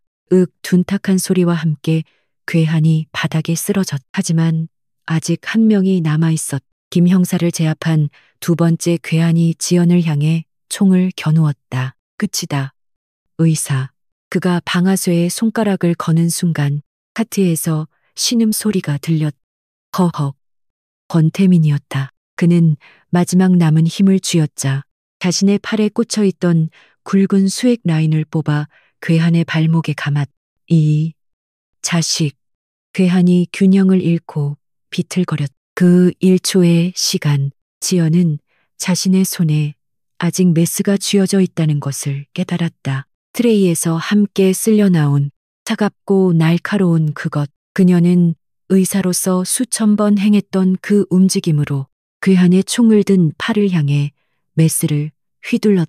정확하게 힘줄과 신경이 지나는 팔목 안쪽을. 괴한의 손에서 총이 떨어졌. 그때였. 낡은 수술실 문이 다시 한번 열리고 피투성이가 된 한 실장과 경찰 특공대가 들이닥쳤. 모두 손들어 상황은 순식간에 정리되었. 부상당한 괴한들은 제압당했. 지연은 그 자리에 주저앉았. 그녀의 손은 피로 범벅이 되어 있었지만 그것은 환자의 피가 아니었. 그녀는 메스를 든 자신의 손을 내려다보며 가늘게 떨기 시작했다. 권태민은 그 모든 것을 지켜보고 있었. 자신을 죽이려던 원수의 딸이 자신을 살리기 위해 지옥의 악귀처럼 싸우는 모습을. 그는 피 묻은 메스를 쥔 채 떨고 있는 지연을 바라보며 아주 희미하게 알아들을 수 없는 목소리로 중얼거렸. 지연. 어둠이 내린 병원. 낡은 수술실에서 운명의 심판은 그렇게 막을 내리고 있었. 낡은 수술실의 공기는 화약 냄새와 먼지, 그리고 피비린내가 뒤엉켜 숨막히게 무거웠다. 강지연은 피 묻은 메스를 손에 쥔 채 바닥에 주저앉아 가쁘게 숨을 몰아쉬었. 그녀의 손은 더 이상 떨리지 않았지만 방금 자신이 저지른 폭력의 잔상은 뇌리에서 떠나지 않았. 사람을 살리도록 훈련된 그녀의 손이 처음으로 사람을 해치는데 사용되었다. 그것도 자신의 원수를 살리기 위해서라는 지독한 모순 속에서 경찰 특공대가 부상당한 괴한들을 결박하고 김진태 형사는 어깨에 부상을 움켜쥔 채 지연에게 다가왔. 교수님, 괜찮으십니까? 상처는. 지연은 초점 없는 눈으로 그를 올려다보았. 전 괜찮아요. 하지만 권태민 씨가 그녀의 시선이 다시 카트 위로 향했. 권태민은 의식을 잃지 않으려 필사적으로 버티고 있었다. 그는 모든 것을 보았. 지연의 처절한 사투, 그리고 자신을 구하기 위해 망설임 없이 폭력을 행사한 그녀의 모습을. 피투성이가 된 한 실장이 수술실로 절뚝거리며 들어왔. 그는 지연과 아직 숨이 붙어 있는 권태민을 번갈아 보고는 안도의 한숨을 내쉬었다. 회장님, 무사하셨군요. 그는 지연을 향해 깊이 고개를 숙였. 그 어떤 말로도 표현할 수 없는 감사와 경애가 뒤섞인 몸짓이었. 병원 전체는 확보됐습니다. 박 회장, 그놈의 하수인들이었습니다. 화재 경보기로 혼란을 유도하고 특공조를 투입시킨 겁니다. 하지만 이제 끝났습니다. 김진태 형사가 무전기를 통해 보고를 받으며 지연에게 상황을 유했. 약제팀장이 모든 걸 자백했습니다. 박 회장의 지시였다고. 며칠 전 침입했던 킬러와 병원 내부의 정보까지 모두 박 회장이 꾸민 짓이었습니다. 지금 본청에서 박 회장 자택을 급습 중입니다. 이 난동이 그에게는 마지막 발악이었던 셈이죠. 거대한 악의 축 하나가 무너져 내리고 있었. 병원 전체가 혼란에서 서서히 벗어나고 있었지만 지연의 전쟁은 끝나지 않았. 그녀는 다시 의사의 가운을 고쳐 입었다. 환자를 안전한 곳으로 옮겨야 합니다. 그리고 김 형사님도 치료받으셔야 합니다. 그녀는 권태민의 이동 카트를 다시 밀기 시작했. 낡은 수술실을 벗어나 경찰들의 호의를 받으며 병원의 가장 깊숙하고 안전한 VIP 병동의 특실로. 그곳은 완벽하게 통제된 공간이었다. 창문은 방탄이었고 입구는 한 실장의 가장 정예 부하들과 경찰들이 이중으로 지켰다. 며칠이 흘렀. 병원은 박 회장 일당의 급습 사건으로 떠들썩했지만 지연의 병동은 폭풍이 지나간 뒤의 고요함만이 감돌았. 권태민은 기적적으로 다시 한번 죽음의 문턱에서 돌아왔. 해독제는 효과가 있었. 지연의 응급처치는 완벽했. 그날 밤의 충격으로 그는 한동안 말을 잃은 듯 보였다. 그는 그저 천장만 바라보거나 지연이 회진을 돌 때마다 그녀의 손을, 그날 메스를 쥐었던 그 손을 뚫어져라 쳐다볼 뿐이었. 그의 눈에서 10년 전의 오만함이나 의식을 회복했을 때의 편집증적인 공포는 사라져 있었. 그 자리에는 자신이 이해할 수 없는 무언가를 목격한 자의 공허함과 혼란만이 남아 있었다. 그리고 마침내 그가 입을 열었. 지연이 그의 마지막 봉합사를 제거하던 날이었. 병실에는 두 사람뿐이었. 한 실장조차 그녀의 요청으로 자리를 비운 뒤였. 왜? 권태민이 쉰 목소리로 물었. 왜? 날 살린 거지. 그날. 그냥 날 버려두고 도망칠 수도 있었잖아. 아니, 그 메스로 내 목을 찔렀어도 아무도 당신을 탓하지 않았을 텐데. 지연의 손이 순간 멈췄. 그녀는 고개를 들지 않고 차갑게 대답했다. 당신이 살아서 증언해야 할 게 있으니까. 내 아버지를 그렇게 만든 자들의 민낯을 당신 입으로 직접 말해야 하니까. 그녀의 목소리는 얼음 같았지만 권태민은 그 얼음 아래 숨겨진 미세한 떨림을 느꼈. 그는 천천히 고개를 저었. 아니, 그가 말했. 아니, 당신은 그것 때문에 날 구한 게 아니야. 당신은 의사였으니까. 그 지옥 같은 순간에도 당신은 의사였어. 그는 지연의 눈을 똑바로 바라보았. 10년 만에 처음으로 그는 한 인간으로서, 죄인으로서 그녀를 마주했다. 그의 눈에서 뜨거운 것이 흘러내렸. 오만했던 검사, 냉혈한 기업, 사냥꾼 권태민이 울고 있었다. 내가 틀렸어. 강지연. 아니, 지연 씨. 그는 10년 전에 그 이름을 불렀. 당신의 아버지는 무죄였어. 지연의 심장이 멎는 듯했. 그녀는 이 말을 듣기 위해 10년을 버텨왔다. 하지만 막상 그 말이 원수의 입에서 나왔을 때 그녀는 아무런 감흥도 느낄 수 없었.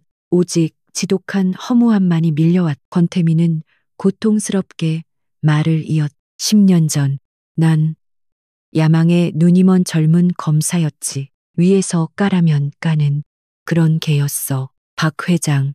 그때는 그가 그렇게 거물은 아니었지만 이미 정계와 손을 잡고 있었지. 그는 당신 아버지의 회사 넥서스가 필요했어. 기술력은 있지만 자금이 막힌 먹잇감이었지. 그는 숨을 골랐. 나는 증거를 조작했어. 박 회장이 건네준 거짓 회계장부, 내부 고발자로 위장한 그의 하수인.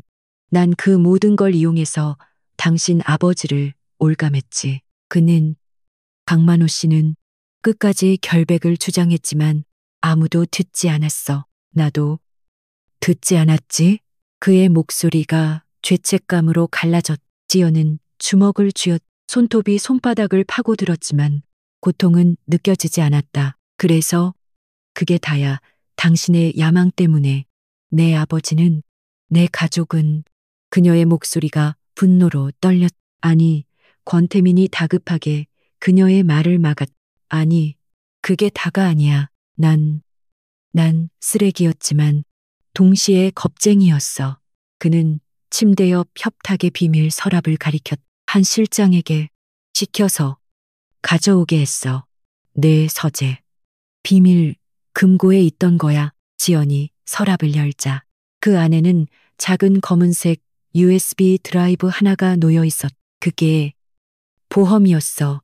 박 회장이 언젠가 내 뒤통수를 칠 거라 생각했지. 그래서 그날의 원본 증거들, 내가 조작하기 전에 진짜 회계장부, 당신 아버지의 무죄를 증명할 모든 자료를 보관해뒀어.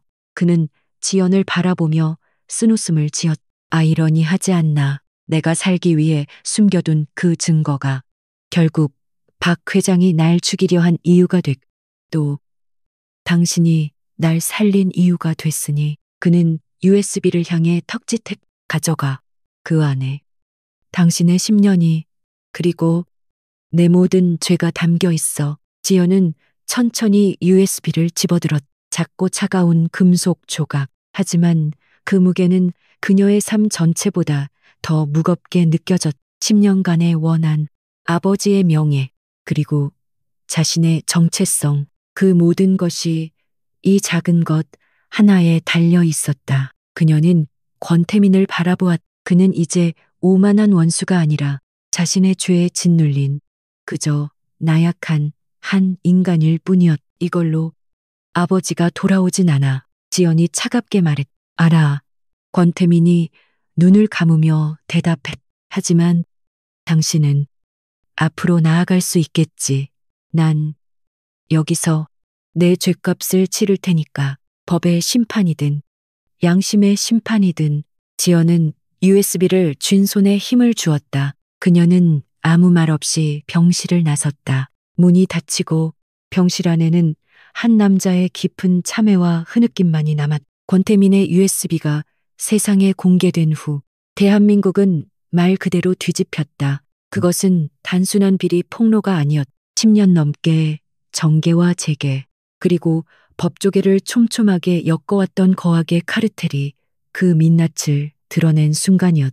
태양그룹 박 회장의 몰락은 시작에 불과했다. 그의 자백과 USB에 담긴 원본 증거들은 썩어있던 사회의 환부를 도려내는 가장 날카로운 메스가 되었. 그 폭풍의 중심에서 강지연은 가장 고요한 태풍의 눈처럼 자신의 자리를 지켰다. 그녀는 김진태 형사에게 증거를 넘긴 직후 병원으로 돌아왔다. 그녀의 환자들이 그녀를 기다리고 있었기 때문이었다. 언론이 그녀를 10년의 진실을 밝힌 용감한 의사로 조명하려 할 때마다 그녀는 인터뷰를 거절했다. 전 의사입니다. 제 일은 환자를 살리는 것입니다. 그녀의 대답은 언제나 그것뿐이었다. 몇 달의 시간이 흐르는 동안 많은 것들이 제자리를 찾거나 혹은 새로운 자리를 찾아갔다. 강지연의 아버지, 고 강만호 회장의 재심이 청구되었다. 지연이 법정에 선 것은 그날이 처음이자 마지막이었다. 증인석이 아닌 방청석, 10년 전 눈물로 모든 것을 지켜보아야 했던 바로 그 자리에서 그녀는 담담한 얼굴로 재판 과정을 지켜보았다. 권태민은 그 재판의 핵심 증인이었다. 그는 수술의 후유증으로 여전히 불편한 몸을 이끌고 휠체어에 앉아 증언대에 섰다. 그는 더 이상 10년 전의 오만한 검사도 병실에서 공포에 떨던 환자도 아니었다.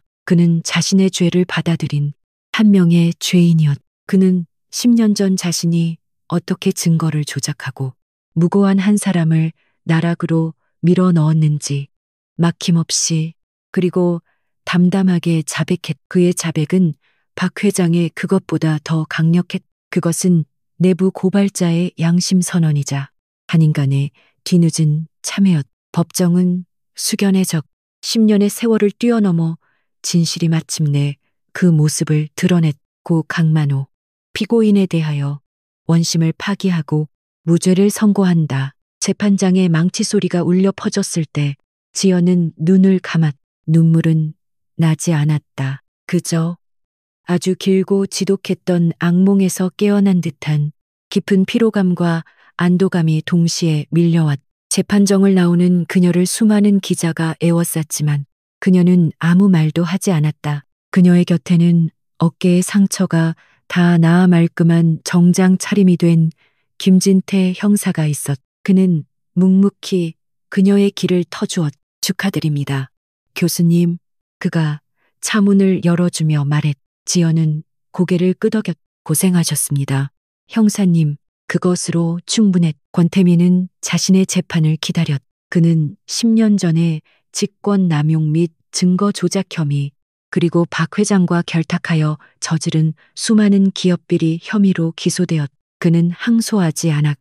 변명하지 않았다. 그는 모든 혐의를 인정하고 법의 심판을 받아들였다. 그에게는 중형이 선고되었다. 그의 마지막 진술은 짧았다. 저는 오늘 법의 심판을 받습니다. 하지만 제가 진짜 받아야 할 심판은 이미 그분에게서 받았습니다. 그는 방청석에 지연이 앉았던 자리를 바라보며 말했다. 지연은 그날 병원에 있었다. 세진대학 병원, 응급외상센터, 그녀의 삶이 녹아있는 곳. 그날도 어김없이 구급차 사이렌이 울려 피투성이의 환자들이 실려 들어왔다. 교수님, 3번 베이, 복부 관통상입니다.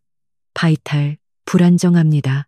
그녀는 망설임 없이 달려갔. 수술실 준비해. 혈액 팩 올려. 그녀의 목소리는 여전히 차갑고 단호했. 그녀의 손은 황금의 손답게 정확하고 빠르게 생명을 구하고 있었. 하지만 동료들은 알고 있었. 강지연 교수가 조금 변했다는 것을. 여전히 얼음처럼 차가웠지만 그 차가움 속에 아주 미세한 온기가 돌기 시작했다는 것을. 그녀는 수술 후 회복 중인 환자들의 손을 한 번 더 잡아주었. 불안에 떠는 보호자들에게 아주 짧게나마 위로의 말을 건네기 시작했. 그녀는 여전히 기계처럼 완벽했지만 이제는 영혼을 가진 기계가 된 듯했. 그녀의 원수, 그녀를 울게 했던 남자는 이제 차가운 감옥의 벽 안에서 자신의 죗값을 치르고 있었. 그가 다시 세상 밖으로 나올 날은 요원했. 지연은 그를 다시는 만나지 않을 것이었다. 그가 살아있다는 사실, 그리고 그가 자신의 죄를 인정했다는 사실. 그것만으로 그녀의 복수는 완성되었. 그녀가 선택한 방식은 파괴가 아닌 구원이자 심판이었. 계절이 몇 번 더 바뀌고 차가운 바람이 옷깃을 여미게 하는 늦가을. 지연은 오랜만에 휴가를 냈. 그녀가 향한 곳은 병원이나 법원이 아닌 아버지의 유골이 잠든 조용한 추모 공원이었. 평일 낮의 공원은 한적했다. 그녀는 흰국화 한 다발을 들고 익숙한 이름이 새겨진 작은 석판 앞에 섰. 강만호. 10년 만에 그녀는 아버지를 떳떳하게 마주할 수 있게 되었. 그녀는 꽃을 내려놓고 차가운 석판을 가만히 어루만졌. 10년 전 울부짖던 어린 소녀의 모습은 어디에도 없었. 그 자리에는 수많은 죽음과 삶의 경계를 넘나들며 단련된 강인하고 성숙한 한 명의 의사가 서 있었. 아버지, 다 끝났어요. 그녀가 낮은 목소리로 속삭였. 늦었지만 이제야 아버지의 명예를 되찾아 드렸네요. 그녀는 아버지에게 용서를 구하지도 자신을 이해해달라고 말하지도 않았다. 그저 오랫동안 묻어두었던 이야기를 꺼내놓 담담하게 자신의 삶을 이야기했. 응급실에서의 사투, 수술대 앞에서의 고뇌, 그리고 자신이 살려낸 그 원수에 대한 이야기까지. 바람이 그녀의 머리카락을 부드럽게 흩날렸. 전 아버지가 원했던 대로 사람을 살리는 의사가 됐어요. 그런데 아버지를 죽인 그 사람까지 살려내고 말았네요. 그녀의 입가에 희미한 쓴웃음이 어렸. 그 사람을 용서한 건 아니에요. 평생 용서하지 못할 거예요. 하지만 전 제 자신을 용서하기로 했어요. 그날 아버지를 지키지 못했던 저를, 10년간 증오로만 버텨왔던 저를 이제는 놓아주기로 했어요. 그녀는 석판을 바라보았. 그곳에는 그녀를 원망하는 아버지가 아니라 언제나처럼 온화하게 웃고 있는 아버지의 사진이 있었. 그녀는 비로소 깨달았. 진정한 복수는 원수를 파멸시키는 것이 아니라 그 증오로부터 자신을 해방시키는 것임을. 그녀는 원수를 살려냄으로써 역설적으로 자기 자신을 구원한 것이었. 지연은 자리에서 일어났. 노을이 지기 시작한 하늘은 붓고도 평화로웠. 병원에서 호출이 올 시간이었. 그녀의 손길을 기다리는 새로운 환자들이 있었. 그녀는 아버지의 묘비를 향해 마지막으로 가볍게 목례를 했. 그리고 돌아섰. 그녀의 발걸음은 더 이상 과거의 원한에 묶여 있지 않았. 가벼웠지만 그 어느 때보다 단단하고 힘찼. 그녀는 자신의 삶, 자신의 전쟁터인 응급실을 향해 다시 한번 뚜벅뚜벅 걸어가고 있었. 폭풍은 완전히 지나가 그녀의 삶에 새로운 아침이 밝아오고 있었.